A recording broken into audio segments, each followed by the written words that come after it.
Buenas tardes y bienvenidos al tercer webinar de la Semana de la ISR. En estas jornadas, es la primera vez por las circunstancias que las hacemos no presenciales. Habitualmente esta jornada la solíamos hacer en Zaragoza y la solíamos hacer acogida por Ibercaja Pensión. Por lo tanto, aunque sea virtual, seguimos manteniendo un poco esa referencia inicial.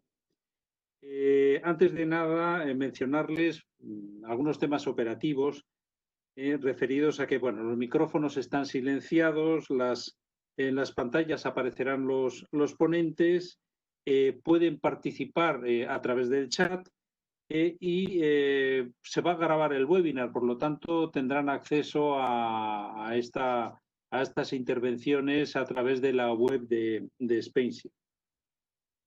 Bien, los micrófonos también están silenciados y bueno, después de estos primeros avisos puramente técnicos, ya centrarnos en la temática de este webinar. Vamos a tratar sobre los avances regulatorios en sostenibilidad y las implicaciones para las finanzas.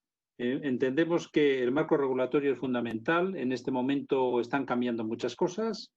Y a la vez se está propiciando un modelo regulatorio que va a favorecer y facilitar no solo a nivel de España, sino a nivel europeo el desarrollo de la inversión sostenible. Entonces, bueno, en esta sesión, tanto quien interviene a continuación, que va a situarnos en el contexto, como luego la mesa de debate, bueno, pues aportarán distintas aproximaciones. Yo únicamente señalar que bueno, tenemos el Plan de Finanzas Sostenibles de la Unión Europea. Nos vamos a centrar sobre todo en el marco jurídico europeo, que es el que nos afecta más directamente, y luego distintos documentos. Últimamente, bueno, pues el European Green Deal, que al final es un acuerdo que va a influir también en todo lo que es el marco regulatorio, los documentos del grupo de expertos de la taxonomía y, bueno, y las implicaciones que eso lleva, tanto positivas para el desarrollo del mercado como de esfuerzo de adaptación de quienes en este momento son actores clave en el desarrollo de la inversión sostenible, tanto a nivel europeo como a nivel de España. Bien, sin más, dejo paso a la intervención de José Ángel Barriga. José Ángel Barriga es el responsable de sostenibilidad de Ibercaja Pensión, miembro de la Junta Directiva y bueno, tradicionalmente representante de quien acoge este acto en Ibercaja. José Ángel, tienes la palabra. Bueno, muy buenas tardes a todo el mundo. En primer lugar, sé que la hora es un poquito complicada para los que estamos aquí en España, pero bueno, yo creo que también nos da la oportunidad este horario un poco particular, pues que a lo mejor nos puedan escuchar desde escuchar y ver desde Latinoamérica, que yo creo que cada vez, ¿no?, hay más implicación en estos temas de sostenibilidad entre Latinoamérica y España. Yo creo que es una oportunidad también, que yo creo que con un café, ¿no?, pues todos un poquito nos podemos poner a tono en estos momentos.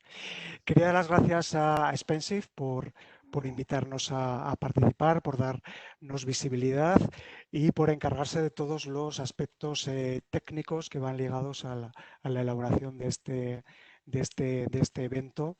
Pues quiero dar las gracias tanto a Javier, Andrea y al pequeño staff de Spainship, que con los pequeños medios, ¿no?, que contamos en la asociación, pues yo creo que hacen milagros, ¿no?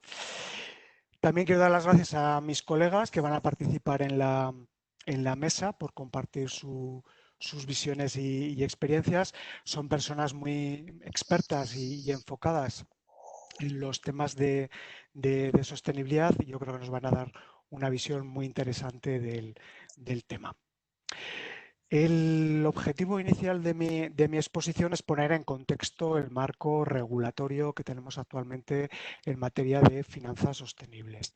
Es cierto que este marco regulatorio es muy amplio y pues no va a dar tiempo en los 10-15 minutos que va a durar mi exposición el abarcar cada uno de los aspectos que contiene, pero sí que mi idea sería poner una idea general que nos servirá de contexto para luego, a través de la mesa, pues ver un poco el impacto que va a tener este marco regulatorio desde distintos enfoques que vemos representados en la mesa, ¿no? Donde vamos a tener pues, una gestora de activos internacional, tenemos a un consultor en materia de sostenibilidad, tenemos al mundo académico representado por la universidad y luego el propio foro de Spensive, que bueno, pues es un foro que aglutina a actores de distinto perfil ligados a la sostenibilidad. Entonces yo creo que va a ser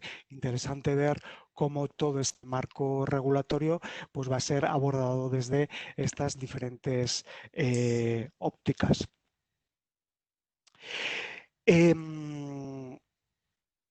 Entonces, si os parece, vamos a pasar ya, Andrea, si me pinchas ya la presentación, ¿vale? Fenomenal.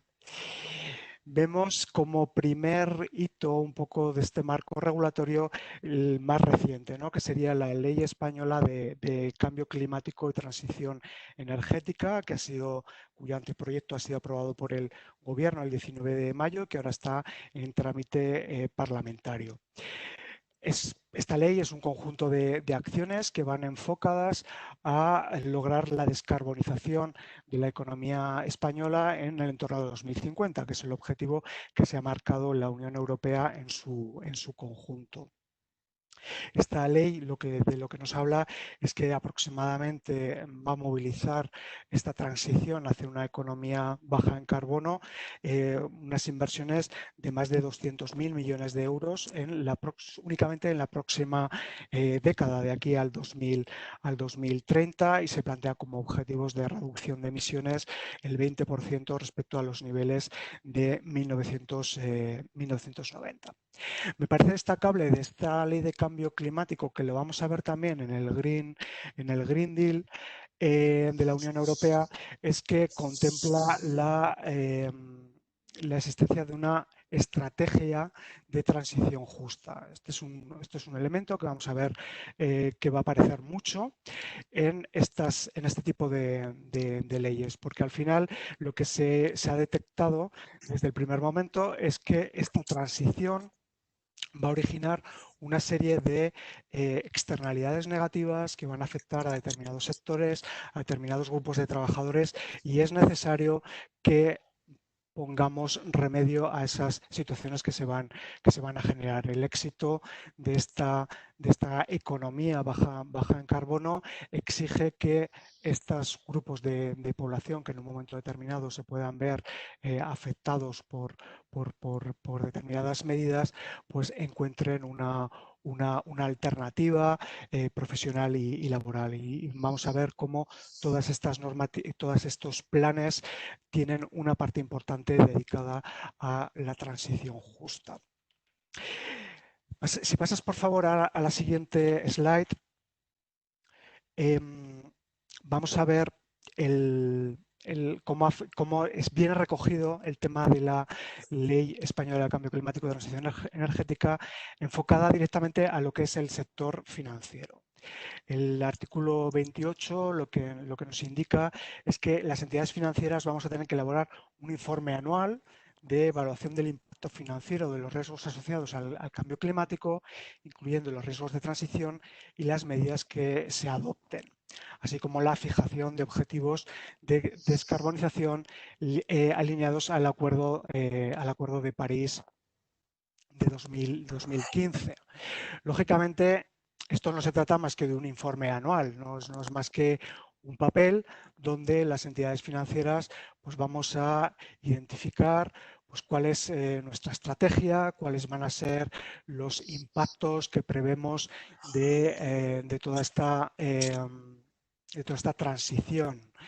Pero claro, este papel lo que implica es que previamente, para elaborar este informe anual, las organizaciones hayamos llevado a cabo una reflexión interna de cuál va a ser precisamente esa estrategia, que identifiquemos esos riesgos, que elaboremos políticas para mitigarlos, que hagamos un seguimiento, que hagamos una divulgación de todos los mismos hacia los distintos grupos de interés que intervienen en estos aspectos. Es decir, que aunque en la ley se hable simplemente de un informe, para llegar a este informe hay mucho trabajo previo. Si pasamos a la siguiente slide, nos encontramos con el siguiente hito, ¿no? Que es el Green Deal, el Pacto Verde Europeo, que es el plan estrella de la nueva Comisión Europea, aprobado en diciembre del año pasado, y cuyo objetivo, análogo a este que hemos visto en la ley española, pues es alinear en la Unión Europea al objetivo de que en 2050 sea el primer continente climáticamente neutro, ¿no? Entonces, para ello se plantean acciones que van a afectar a todos los sectores, la energía, fundamentalmente los más intensivos en emisiones de carbono, como son la energía, el transporte, la agricultura, la edificación o la industria, pero también, por ejemplo, las tecnologías de la información y la comunicación, porque la digitalización también está llamada a desempeñar un papel fundamental en permitir que a otros sectores económicos puedan llevar a cabo esta transición tan necesaria. Igual que veíamos en la Ley de Cambio Climático Española, las cifras que se manejan en relación al Green Deal pues son cifras también enormes, ¿no? Aquí hablamos de 1 billón de euros, 1 billón con seis ceros de aquí a 2030, y volvemos a encontrarnos con el mismo elemento que veíamos anteriormente, con un mecanismo para la transición justa, en este caso de 100.000 millones para los próximos 8 años. Hay una preocupación muy importante por parte de la Comisión Europea de que la transición hacia la economía libre de carbono en 2050 y baja en los años que nos quedan hasta llegar ahí, pues sea una transición que no deje atrás a nadie, y va a ser un elemento fundamental. Y otro factor es que al menos el 25% del presupuesto de la Unión Europea irá enfocado hacia temáticas climáticas, que es un poco también otro indicador más de que la Comisión Europea va a poner el foco de sus políticas en los próximos años en convertir a Europa en un continente con una economía ecológica, una economía con un crecimiento robusto, que podamos hacer frente a nuestros competidores como son Estados Unidos y China, que son nuestros mayores rivales, por decirlo de alguna manera, económicos a nivel internacional. Y estos serían los dos grandes marcos, uno a nivel europeo y uno a nivel español. Pero con carácter previo a todo esto, ya la Comisión Europea, que lo vemos en la siguiente slide, nos lanzaba en marzo de 2018 un plan de acción de finanzas sostenibles para transicionar hacia esta economía libre, baja en carbono o libre en carbono en 2050.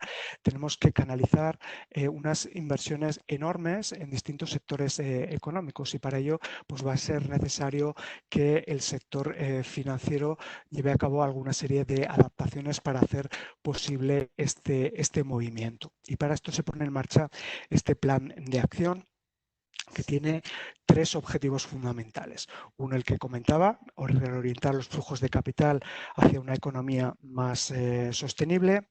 Luego, integrar la sostenibilidad en la gestión de riesgos, y finalmente fomentar la transparencia y el largo placismo en las decisiones tanto de los gestores de inversiones, de las compañías, como de los propios clientes de productos financieros, tanto particulares como institucionales. Debemos tener una visión siempre de largo plazo y no centrarnos únicamente en las visiones más cortoplacistas que nos hacen perder determinadas oportunidades. Si vamos a la siguiente slide, nos encontramos con que este plan de acción europea se ha concretado en 10 grandes líneas de actuación que vienen numeradas ahí. De cada línea de actuación salen una serie de directivas o modificación de directivas que ya existían previamente. Estas directivas, a su vez, implican modificar normativas de segundo nivel.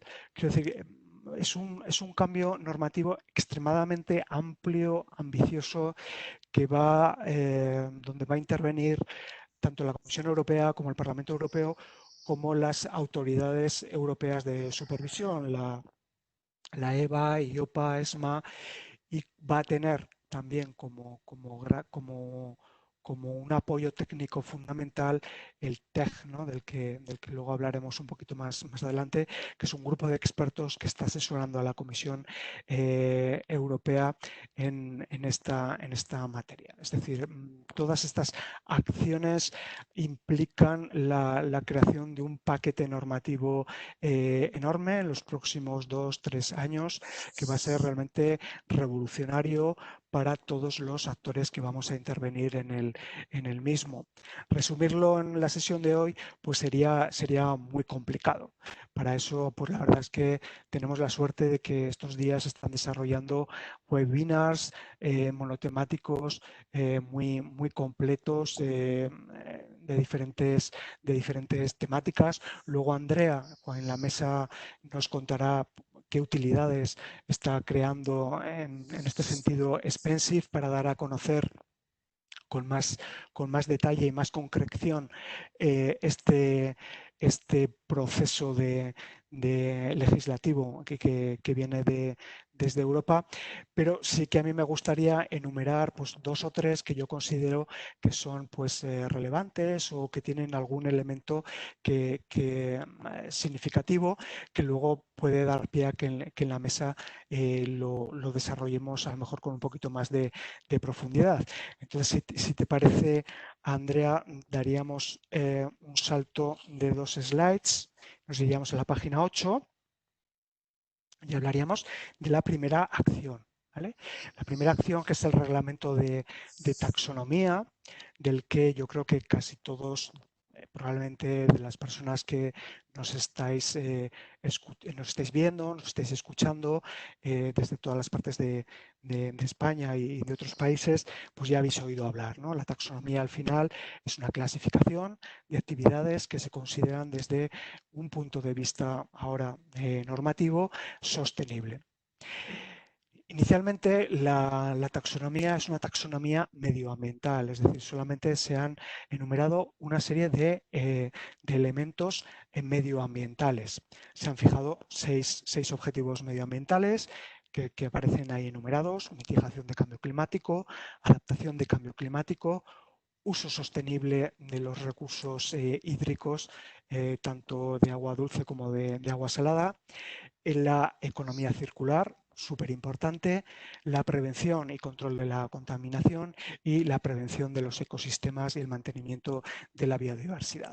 Es decir, cualquier acción, cuando seamos capaces de identificar las acciones que vayan encaminadas al cumplimiento de estos objetivos, van a ser consideradas como medioambientalmente sostenibles. Lo que establece la taxonomía es, por un lado, pasamos a la siguiente página, por favor,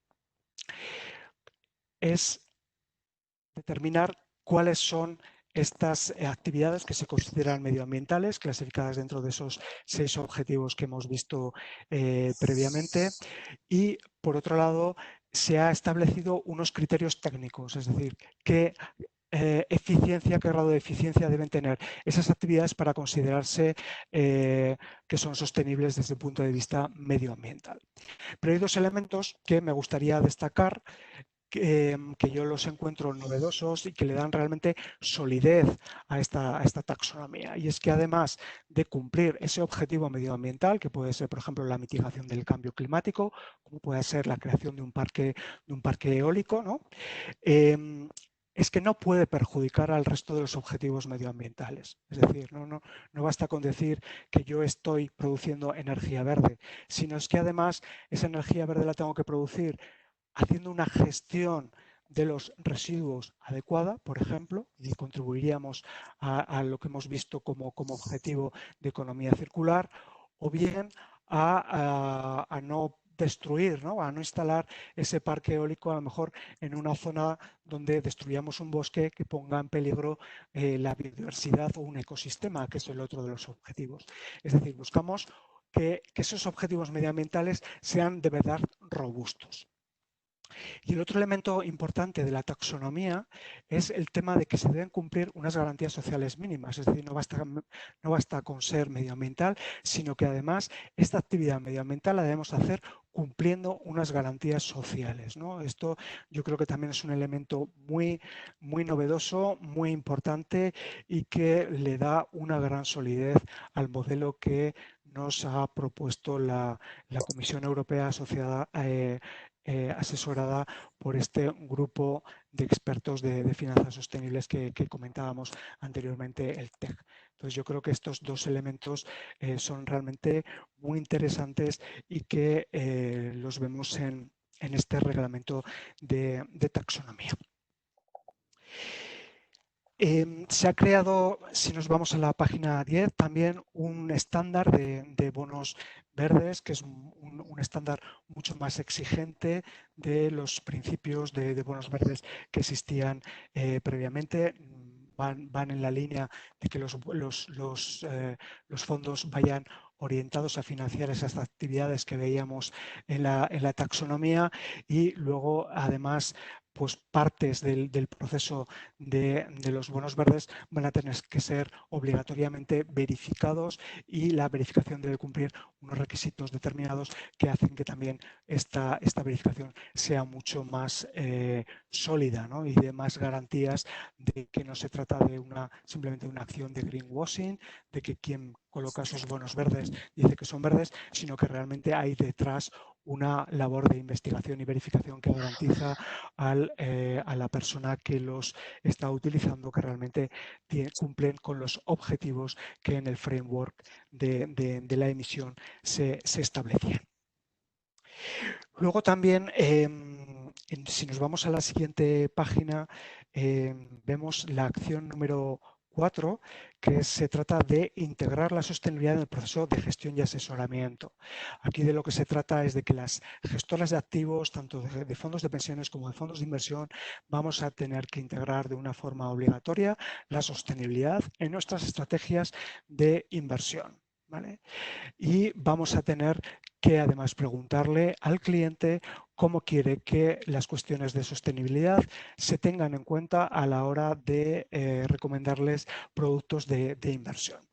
Para ello se van a tener que modificar las directivas UCITS, MiFID y IORP durante los próximos meses. Y las gestoras de activos, pues vamos a tener que llevar a cabo esa reflexión que yo comentaba anteriormente cuando hablaba de la ley de cambio climático. Vamos a tener que hacer esa reflexión de cuál va a ser nuestra estrategia de sostenibilidad, qué elementos son más materiales para nosotros y toda esa reflexión trasladarla a nuestro proceso de selección de inversiones y de gestión de los riesgos financieros en nuestro proceso de inversión. Entonces yo creo que esta es una de las líneas de acción que por lo menos a las gestoras de activos a las que yo pertenezco va a tener un mayor impacto.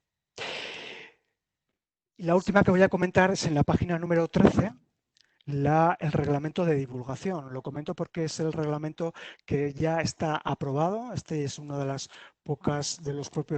pocos documentos de este plan de acción de las finanzas sostenibles que ya es una realidad, entra en vigor en marzo de 2021 y lo que nos va a detallar es a los gestores de activos fundamentalmente qué información tenemos que dar a nuestros clientes respecto a cómo estamos gestionando la sostenibilidad en el proceso de toma de decisiones y los resultados que estamos logrando en este proceso, ¿no? Entonces, para ello, este reglamento establece una serie de información precontractual, postcontractual en la página web que vamos a tener que publicar absolutamente todas las entidades que operemos en el ámbito de la Unión Europea. Y esto pues realmente va a desembocar en el que dentro de las organizaciones todo el tema de la sostenibilidad se desarrolle realmente de una manera muy robusta y sólida. No puedo entrar en el detalle del contenido de cada uno de estos reglamentos ni de cada una de estas reformas de las directivas. Para ello, como comentaba, ya tenemos otros documentos mucho más monográficos de los que hablaremos más adelante. Pero sí que quería poner un poquito en contexto las principales líneas en las que se está trabajando para que nos sirva de contexto para lo que vamos a comentar ahora en la mesa de debate. Y ya finalmente quería, de una manera muy breve, en la página 14 comentar cómo estamos enfocando esto en Ibercaja. Ibercaja comentar que somos firmantes de los PRI, la gestora de fondos de pensiones, que el banco, Ibercaja Banco, es firmante de los principios de banca responsable y también ha firmado el TFD del Disclosure de Información Climática. ¿Cómo estamos enfocando el tema de las finanzas sostenibles? Hemos creado dos comités, uno de finanzas sostenibles a nivel de todo el banco, en el que participan distintas unidades de la entidad, de la organización, y entre ellas las gestoras del grupo financiero. Y luego tenemos un comité ASG del propio grupo financiero, donde estamos analizando el impacto, ¿no?, de todas estas cuestiones ya más en profundidad en la parte que nos impacta dentro de nuestras compañías de gestión de activos, en la gestora de fondos de pensiones, en la gestora de fondos de inversiones. Como objetivos, pues definir nuestra estrategia en relación a la sostenibilidad, cómo lo vamos a plantear esto en el futuro, cómo va a afectar en el futuro a nuestra estrategia de negocio, en nuestra gestión de los riesgos, de qué gobernanza nos vamos a tener que dotar para implementarlo y cómo nos vamos a adaptar a este marco regulatorio. Estos dos comités van a ser palancas, ¿no?, de movimiento dentro de la organización para intentar pues que todo este tsunami, ¿no?, de regulatorio de finanzas sostenibles pues lo hagamos de la manera más eficiente para todos nuestros grupos de interés. Y este es un poquito el repaso que quería hacer del contexto regulatorio europeo. Me he ido como 3 o 4 minutos respecto al horario que tenía marcado. Bueno, yo creo que bueno, no es demasiado a la vista un poco de todo lo que hemos podido ver. Y ya, si os parece, pues casi entraríamos en la parte de la mesa de debate, ¿vale? Entonces, bueno, hemos visto que a grandes rasgos este marco regulatorio. Entonces ahora vamos a ver cómo desde distintos espectros de esta realidad se ve este marco regulatorio. Entonces, para ello vamos a contar con cuatro expertos. En primer lugar tenemos a Andrea González, subdirectora de Spensive. Antes de trabajar en Spensive ha estado trabajando en acción humanitaria en Naciones Unidas, en el Parlamento Europeo y en temas educativos dentro del tercer sector. Es casi todos los que estaremos escuchándote hoy, pues tenemos el gusto de conocerte y de trabajar contigo, Andrea. Por otro lado tenemos a Sor Hurtado de Mendoza, directora general para España de BNP Paribas Asset Management.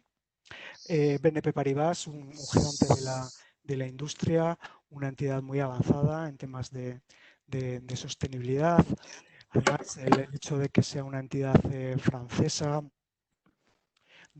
nos encontramos que el COP21, ¿no? pues supuso que todos los temas de sostenibilidad desde Francia pues, vinieran, por lo menos desde el punto de vista normativo, avanzados. Pues eso les ha permitido también a las gestoras francesas pues, llevarnos un poquito de delantera, y nos va a contar su experiencia.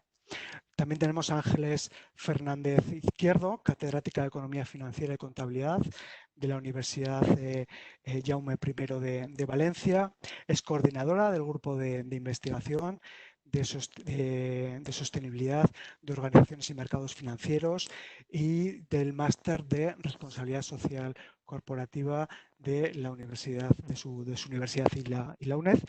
Y finalmente tendremos a Víctor Viñuales, director ejecutivo de CODES, que CODES es una organización dedicada desde hace muchos años a la sostenibilidad desde distintos enfoques. Hoy hablaremos de dos en concreto, más todo aquello que Víctor nos quiera contar, y que es un referente nacional e internacional en toda esta materia ligada a la sostenibilidad.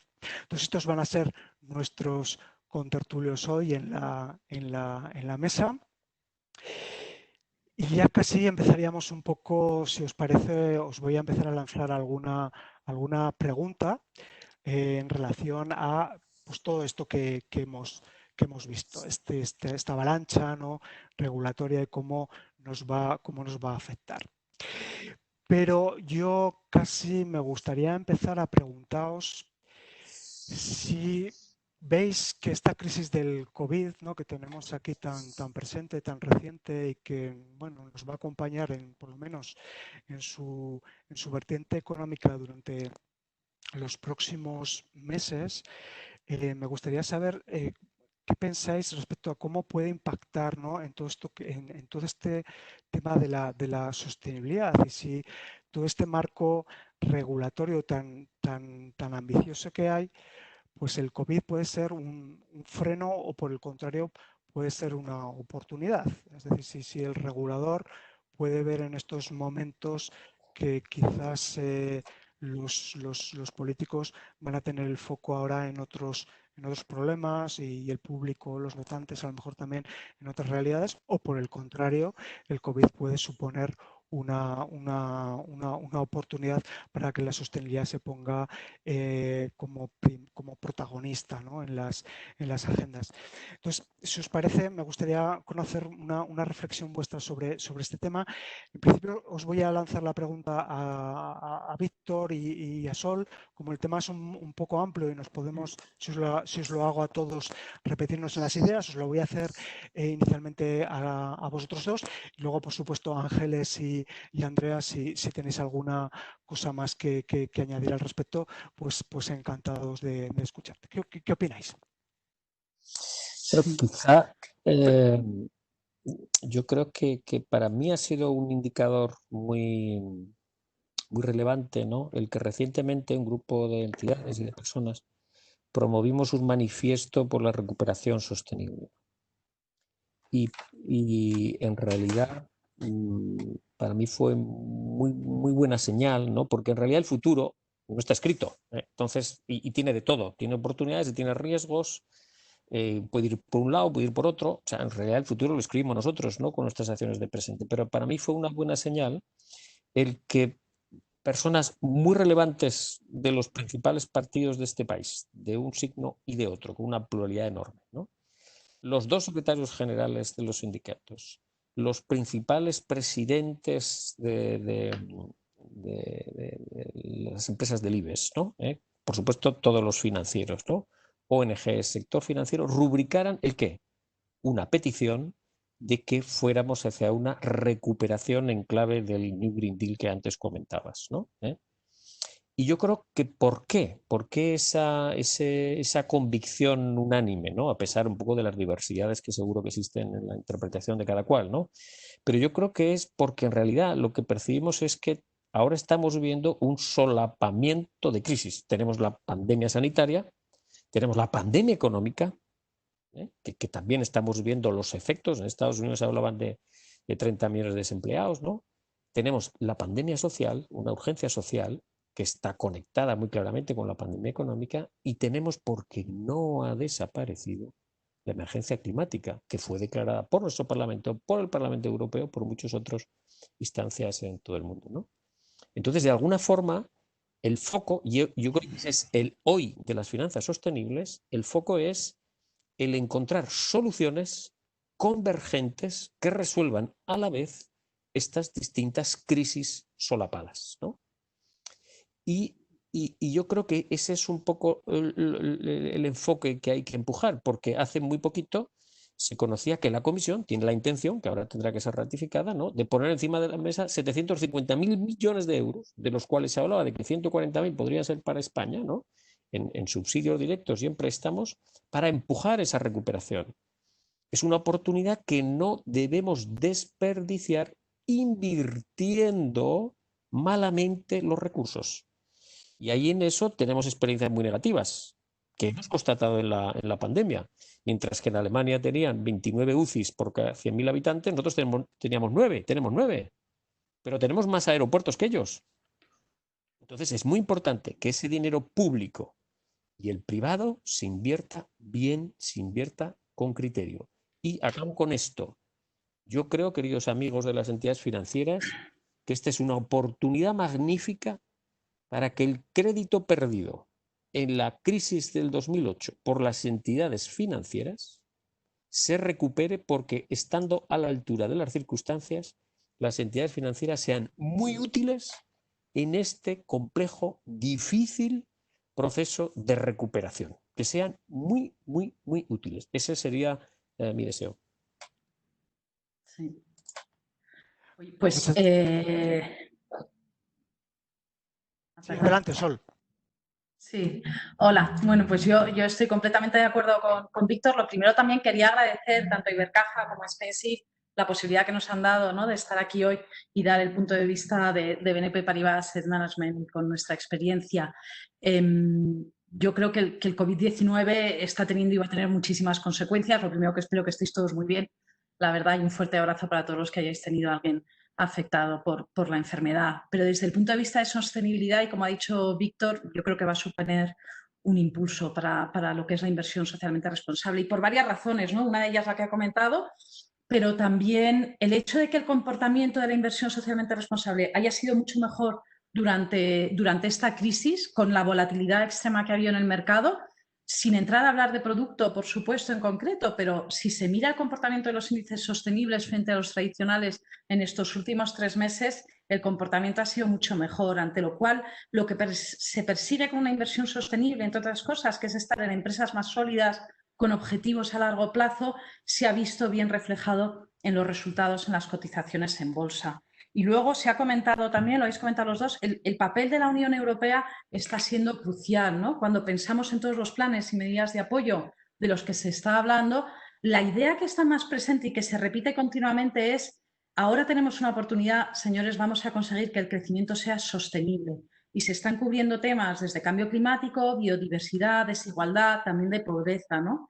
Bueno, von der Leyen apuntó claramente a que el programa de recuperación tiene que tener un objetivo, que es el concentrar la inversión en aquellos sectores y actividades con un futuro sostenible. Y lo has explicado tú también muy bien, José Ángel. Todo el tema en el Parlamento Europeo: se ha declarado la emergencia climática ya en noviembre del año pasado, se ha pedido que se ponga toda la legislación pertinente para conseguir el objetivo de evitar el calentamiento global, ¿no?, a más allá de 1,5 grados. Entonces, bueno, yo creo que están puestos las bases para que el crecimiento sea más sostenible, la verdad. A mí me gustaría añadir solamente 2 conceptos por remarcar un poco y juntar con la línea que habéis comentado, y desde el punto de vista también de qué es lo que tenemos que enseñar en la academia, qué es lo que tenemos que enseñar de nuevo en las universidades. Y una cosa que me parece muy importante es el concepto de la insostenibilidad. Los riesgos financieros de la insostenibilidad es algo que entra de lleno con el COVID-19 y que le da un impulso total a la ISR. Ya no estamos hablando de que haya conceptos extrafinancieros y conceptos financieros, no. Estamos hablando que no solo en lo que sería el binomio rentabilidad-riesgo está la rentabilidad, pero también está el riesgo, y ya no es riesgo extrafinanciero, es riesgo financiero de la insostenibilidad. Y eso nos tiene que estar dando ya medidas, herramientas, incluso indicadores nuevos de cómo estar midiendo estos riesgos. Estos riesgos de insostenibilidad que ningún mapa de riesgos estaba incorporado y que no estaba, están ahora ya en el core de todo el riesgo, ¿no?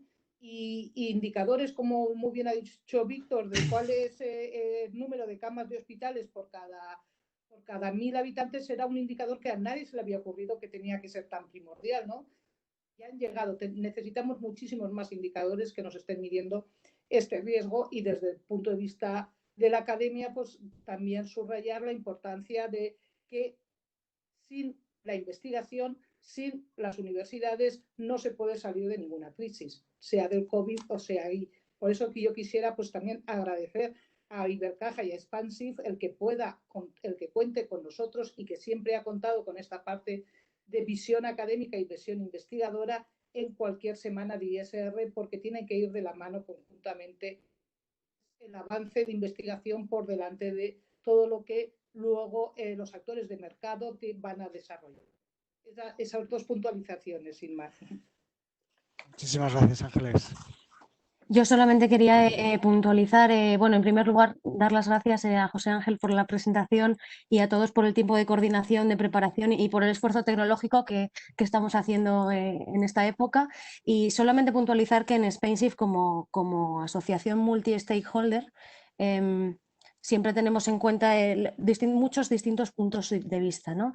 Y en esta crisis hay algo que se ha puesto muy de manifiesto, y es bueno, pues el efecto social sobre los mercados de capitales, sobre los resultados empresariales. Parece que nos estábamos centrando exclusivamente, por muchos factores, por la emergencia climática, porque podemos medirlo bien en los temas medioambientales, pero yo últimamente hay una frase de Kofi Annan que me resuena en la cabeza todo el tiempo, que es que no se pueden obtener beneficios en sociedades que no prosperan. Y estoy todo el rato resonando con este tema y pensando que, si bien no podemos sacar nada bueno, entre comillas, de una pandemia, sí que es una oportunidad para que la inversión con impacto social tal vez despegue y nos enfrentemos a esos retos que presentaba de medición o de social washing.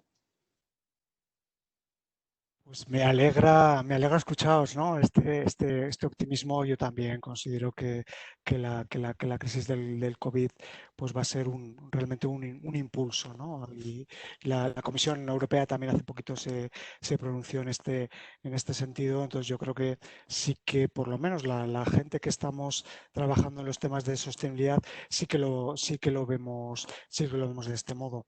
Evidentemente van a surgir necesidades sociales, como comentaba Víctor, muy importantes en los próximos meses, pero evidentemente la sostenibilidad tiene que dar respuesta y debe contribuir, ¿no? a mitigarlo. Bueno, Andrea, ahora, si te parece, te voy a pedir que, por favor, yo he estado comentando las principales acciones de la Unión Europea, las distintas líneas de trabajo, pero bueno, pues ha sido una cosa súper rápida. Si queremos profundizar más en alguna de estas cuestiones, pues la propia Expansive tenemos herramientas, ¿no? Tenemos algunos documentos que yo creo que pueden ser interesantes para la gente que nos está escuchando, pues decirles las utilidades que Expansive, la asociación, ponemos a disposición de la gente para profundizar en estos temas. Si nos puedes contar un poco las principales y dónde localizarlas. Sí, José Ángel, gracias. Nosotros, por supuesto, este escenario de impulso regulatorio es un escenario soñado, ¿no? Y creemos que además era lo que faltaba para que la inversión sostenible se generalice a los mercados de capitales. Y estamos haciendo un esfuerzo por integrarlo en todas las capas de actividad de la asociación. En cuanto a volúmenes de activos gestionados con criterios ASG, es cierto que se tardará unos años en ver el efecto que tiene potenciador ¿no? en las cifras de estudio, pero sí en cuanto a todas las demás actividades de planificación del plan estratégico que estamos llevando a cabo, está 100% integrado. Por un lado, estamos organizando unas series de webinars temáticos especiales para aquellas líneas de acción del Plan de Acción en Finanzas Sostenibles que ya tienen publicado un reporte final por parte del TEC, como puede ser la taxonomía, el estándar de bono verde o el estándar de benchmark climático. Y por otro lado, todos estos materiales también están disponibles de manera permanente en la página web de SpainShift, tanto el vídeo como las presentaciones que se utilizan. Además, hemos aperturado una sección en la página web que se llama la Eurozona SpainShift, donde recogemos todos estos documentos oficiales directamente desde la fuente para que aquellos usuarios que quieran acceder a toda la información en bloque no tengan que acudir a distintas fuentes, no tengan que ir a Eurlex, al diario en línea de la Unión Europea o al BOE. Y por último, hemos puesto en marcha un grupo de expertos centrado exclusivamente en el Plan de Acción en Finanzas Sostenibles de la Comisión Europea, que además está coordinado por el presidente de SpainShift, Joaquín Garralda. Oye, sobre este grupo de expertos te quería preguntar, ¿no? Creo que entre sus actividades está el contestar a las consultas que la Comisión está lanzando relativas al tema de las finanzas sostenibles, ¿no? Entonces te quería preguntar un poquito sobre qué se está debatiendo, qué tendencias se están observando, un poco cómo se está llevando a cabo esa dinámica de esas consultas. Pues las consultas son muy interesantes porque yo creo que te dan pistas, ¿no?, sobre por dónde va a ir la regulación en el futuro, y por el momento se han respondido dos. Se ha respondido la consulta pública sobre la Directiva de Información Financiera y se ha respondido la consulta para una estrategia renovada de finanzas sostenibles en la Unión Europea.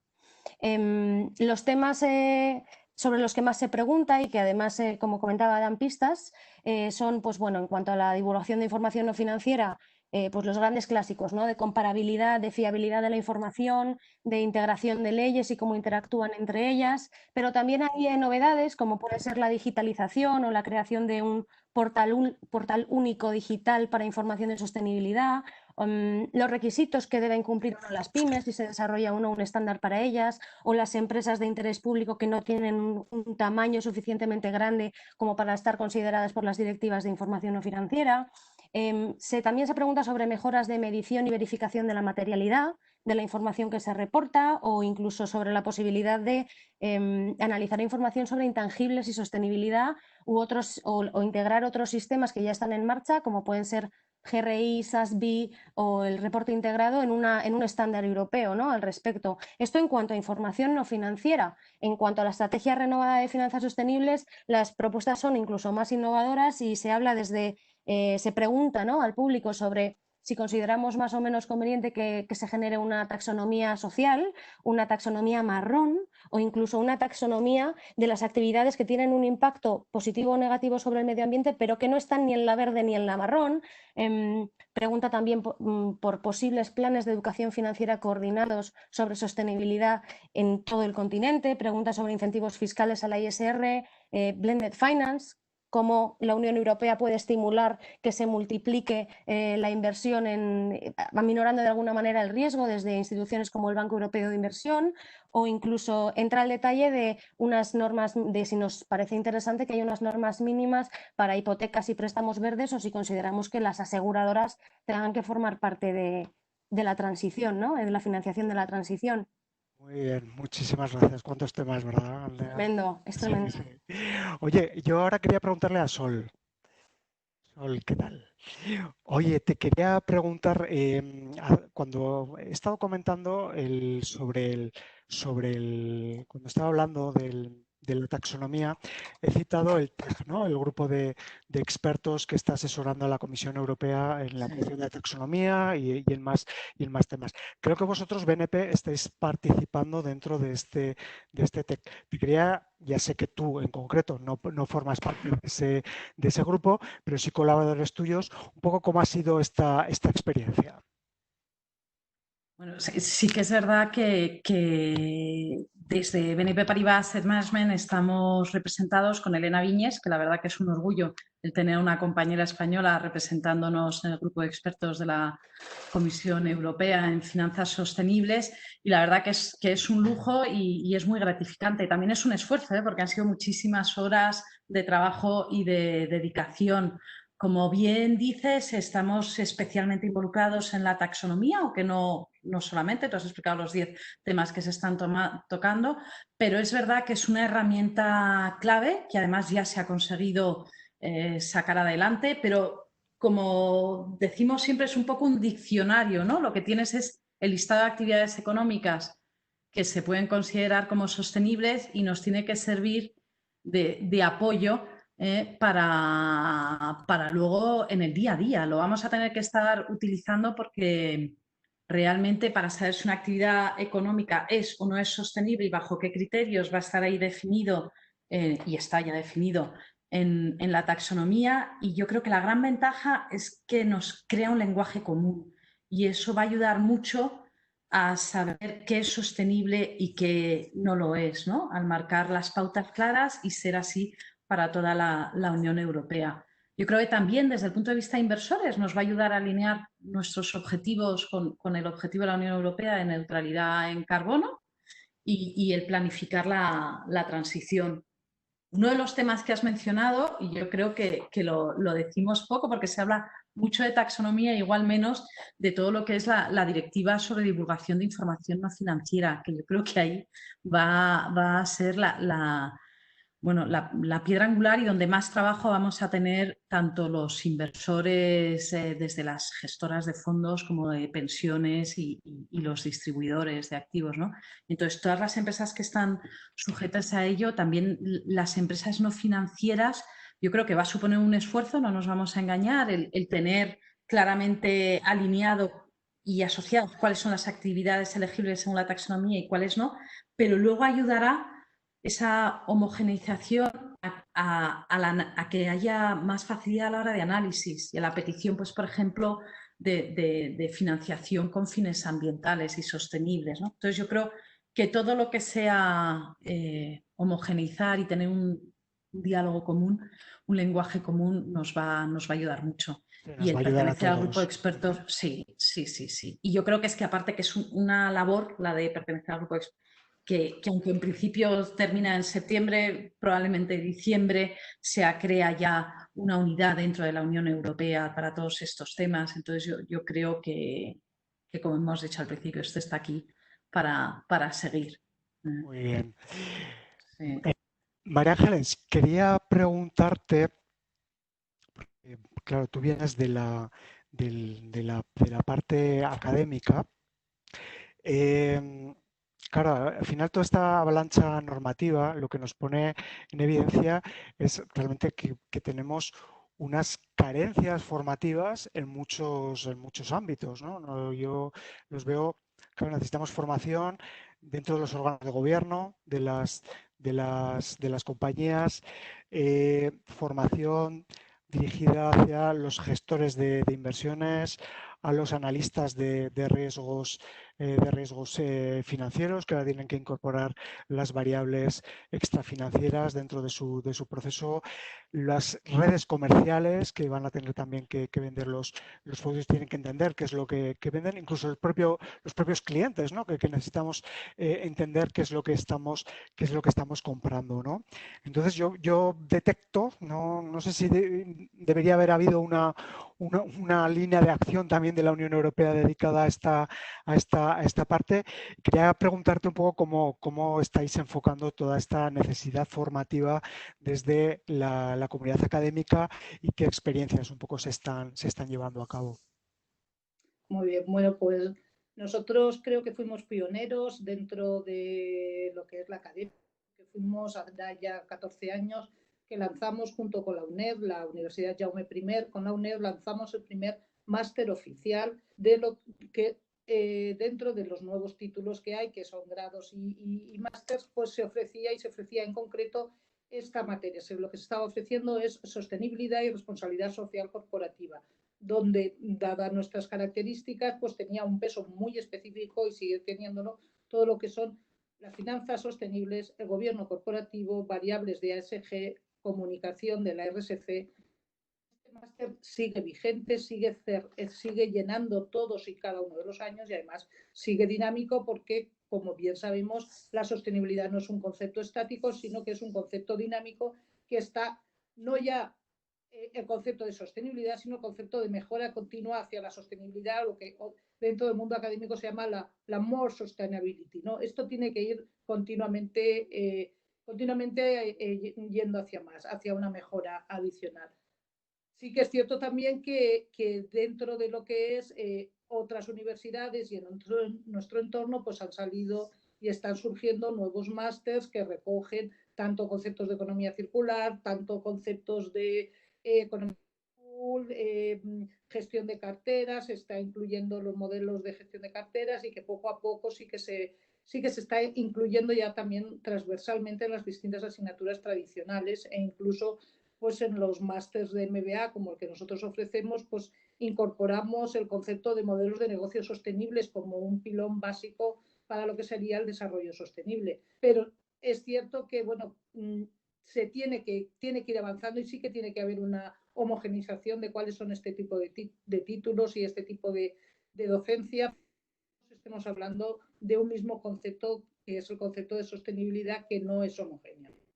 Eso sí que es cierto. Y sí que es cierto, bueno, pues que también la parte legal está incluyéndose todo lo que es en las leyes de cambio climático, las leyes de información no financiera dentro de las asignaturas de contabilidad, pues necesariamente se tiene que ir adecuando rápidamente al nuevo marco que se está ofreciendo. Y la docencia pública tiene que ir apostando directamente en esta docencia. No podemos estar siguiendo con modelos tradicionales dentro de lo que sería la economía y la empresa, ¿no? Tenemos que hablar de economía de desarrollo sostenible y tenemos que hablar de empresas sostenibles. No podemos perpetuar los modelos que venían hasta ahora porque ya hemos visto que el COVID, eso es lo que nos ha dado, ¿no? No podemos estar hablando de lo mismo, ¿no? No es una nueva normalidad, no, es un nuevo modelo lo que tenemos que ofrecer, ¿no? Efectivamente. Me hubiera gustado, Ángeles, preguntarte también un poquito sobre investigación, pero creo que no nos va a dar tiempo porque quiero ahora preguntarle a Víctor. Vosotros lleváis tiempo trabajando en temas de calificación de bonos verdes. Hay la línea 3 de acción de la Unión Europea va en el sentido de crear un estándar de bonos verdes. Quería un poco preguntarte qué opinas sobre ese estándar, qué novedades y ventajas crees que aporta. Y otra línea en la que creo que estáis trabajando es en la de enriquecer los modelos de calificación crediticia que seguimos las entidades financieras para introducir elementos de sostenibilidad, ¿no? en dichos modelos. Creo que estáis trabajando en ambas líneas y quería un poco preguntarte por estos modelos o sobre cuáles son sus características. Un poquito que nos hables de esto.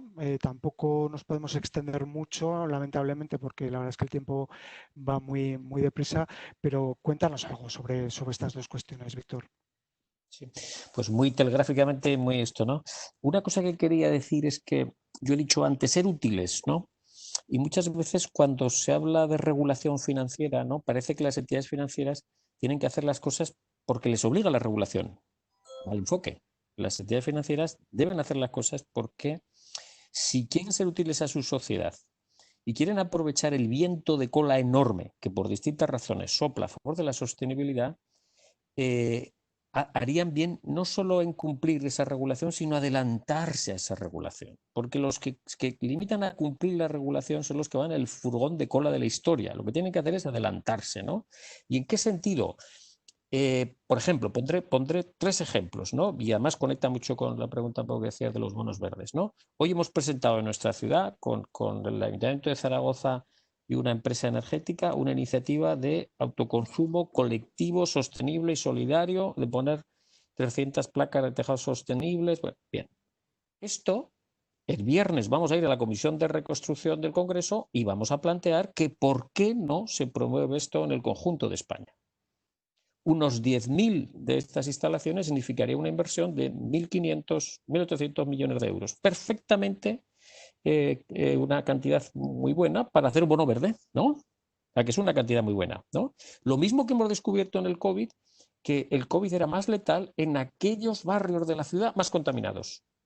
¿Qué enseñanza tendríamos que sacar de esto? Bueno, pues con urgencia sustituyamos el transporte público contaminante. Perfectamente otra iniciativa perfecta de un bono verde, como hicieron en su momento en Massachusetts, ¿no? O perfectamente nosotros vamos a plantear en la Comisión de Reconstrucción que pasemos de las 25.000 viviendas que se rehabilitan al año en España, en este país, a las 250.000 que se deberían rehabilitar. Pero eso exige multiplicar por 10 y eso exige innovación y recursos económicos y perfectamente también puede haber bonos verdes. Nosotros, en el caso de los bonos verdes, lo que hemos hecho es con la entidad financiera de este país evaluar cuál es el impacto de ese bono verde. Porque efectivamente, lo contabas muy bien antes, ¿no? El plan de finanzas sostenibles también quiere saber ¿y qué logra usted con esto? ¿No? Tiene que lograr cosas que estén en línea con lo que la Unión Europea alienta en este plan de finanzas sostenibles. Y el otro tema que yo creo que es crítico, que es crítico para las entidades financieras, porque yo creo que depende cómo se entienda, se puede entender que las entidades financieras tienen que medir los riesgos en los que incurren como un ejercicio de transparencia hacia la sociedad. No, pues es un tema, pero el gran tema es si las entidades financieras quieren ser no los perdedores de la transición energética y económica que estamos haciendo, sino formar parte de los ganadores, tienen que aplicarse sí o sí a eludir los riesgos y aprovechar las oportunidades. En el mismo acto que uno de los últimos actos que yo estuve en Madrid, ¿no? De Spensif, organizado, que estuvo fenomenal, ¿no? Yo comentaba un titular del día de un periódico que decía: el 90% del sector del vino en nuestro país está ante un dilema. O emigra a latitudes más altas, ¿no? O cambia de variedades.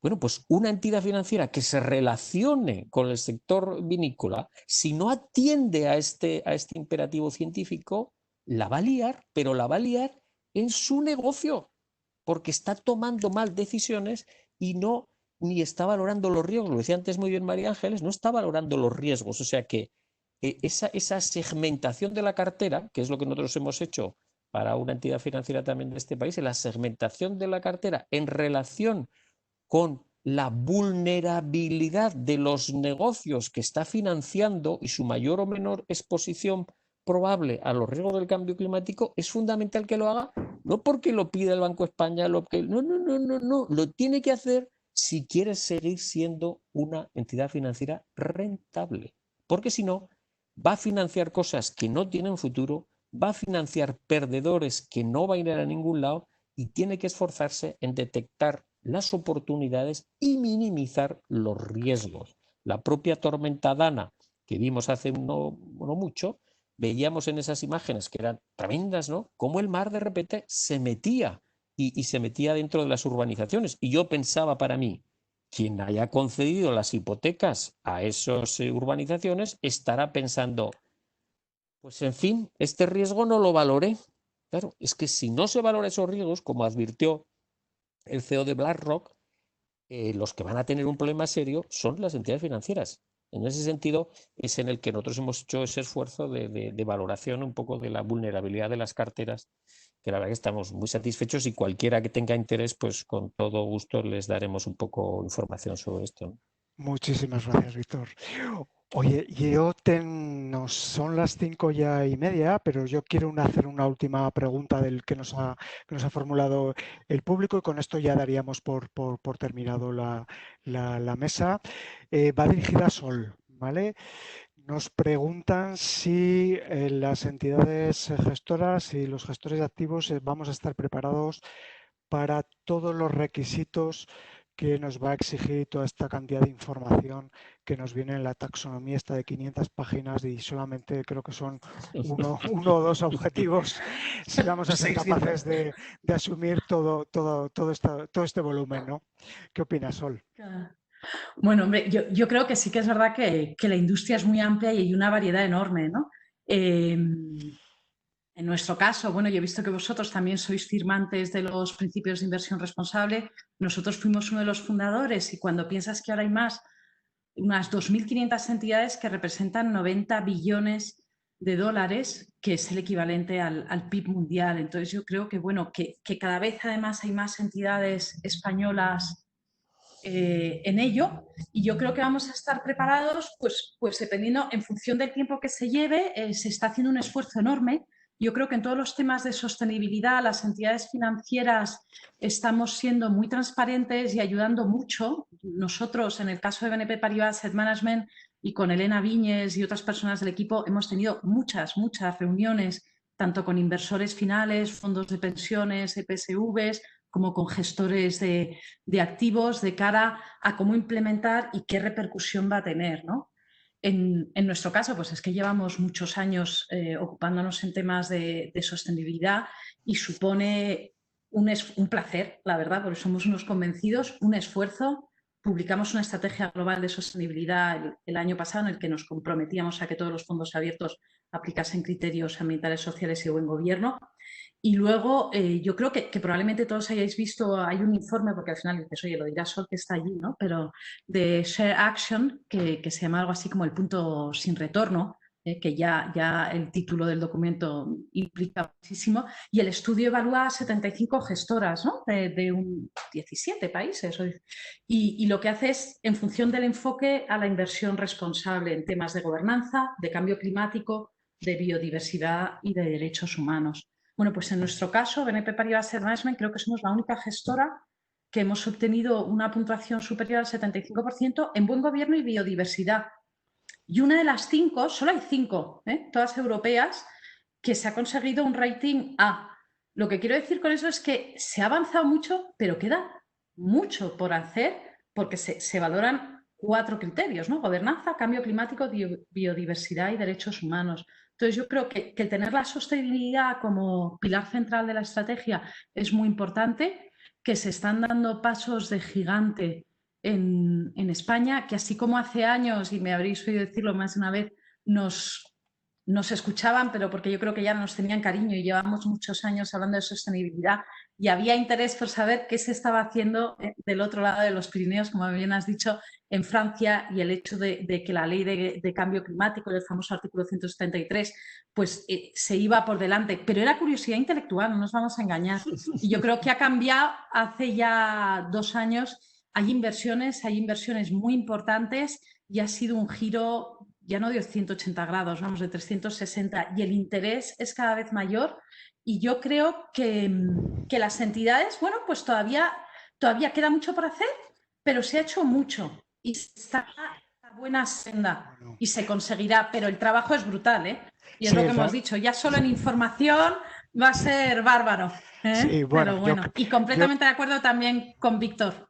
En las carteras hay que ver los riesgos, no por regulación, sino un poco nosotros lo que queremos es ser creador de futuro y no tomar como venga. Entonces, temas de eficiencia energética, de sostenibilidad, de igualdad, de crecimiento inclusivo, estamos pidiendo datos, y el hecho de que la regulación obligue al inversor a tener esos datos es una forma de poner presión también en las empresas, que nos los van a tener que facilitar. Entonces, bueno. Bueno, muchas gracias. Mil gracias. Yo creo que todos los años, ¿no? Vamos a seguro que en la semana de la ISR, por supuesto, en la dinámica de cada día, vamos a ir tratando estos temas regulatorios y probablemente la semana de la ISR pues siempre haya un espacio, porque va a ser un proceso que va a durar un tiempo. Muchas gracias, Víctor, Andrea, Sol, Ángeles, por vuestra participación. Ya dejo a Javier, que nos va a contar de qué se va a hablar en el webinar de mañana, que nos cuenta a qué hora es, y muchísimas gracias a todos los que nos habéis escuchado. Muchas gracias. Mil gracias a vosotros. Adiós, también. Gracias a todos. Ahora. Hasta luego. Gracias. Chao. Pues nada, muchísimas gracias. Yo creo que ha estado muy interesante el coloquio y seguramente pues por las limitaciones de tiempo, ¿verdad? Pero seguro que han quedado muchísimas cosas en el tintero y con muchas ganas de seguir aportando. Bueno, mañana tenemos una sesión más, será a la 1 de la tarde, y hablaremos sobre la inversión con impacto positivo y ligado en los desarrollos los objetivos de desarrollo sostenible. O sea que otro tema muy interesante que también se extendería muchísimo más que el límite que tenemos de tiempo, en el que vamos a tener muchos participantes que nos van a dar una visión diferente y que estoy convencido que nos va a dejar a todos con las ganas de seguir. Muchísimas gracias a todos, muchas gracias a quienes habéis estado conectados siguiendo este webinar y nada, lo dicho, hasta mañana. Chao. Gracias. Hasta mañana.